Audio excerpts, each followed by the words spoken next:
চোটের সাথে লড়াই করে সময়টা ভালো যাচ্ছে না নেইমারের, তাই অবসরের সময় জানিয়ে দিলেন তিনি। অসাধারণ প্রতিভা নিয়ে পেশাদার ফুটবল ক্যারিয়ার শুরু করেছিলেন Brazilian football star Neymar junior, কিন্তু ক্যারিয়ারের শুরু থেকেই বারবার চোটের ধাক্কা তার কাঙ্ক্ষিত সাফল্যের পথে বড় বাধা হয়ে দাঁড়ায়। বয়সটা 34 হলেও দীর্ঘমেয়াদী ভাবনার অংশ হিসেবে ফুটবল থেকে বিদায়ের দিনক্ষণ নিয়েও ভাবতে শুরু করেছেন।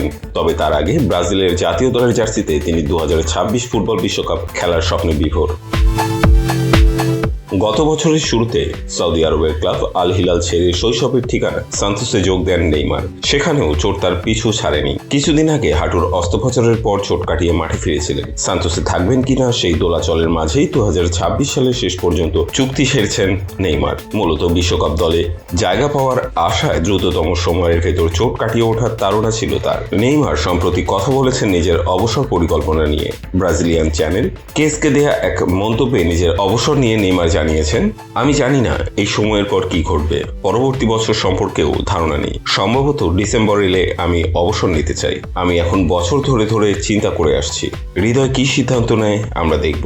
এটি নির্ভর করছে বছরের শেষ নাগাদ হৃদয় কোন দিকে সাড়া দেয় তার উপর।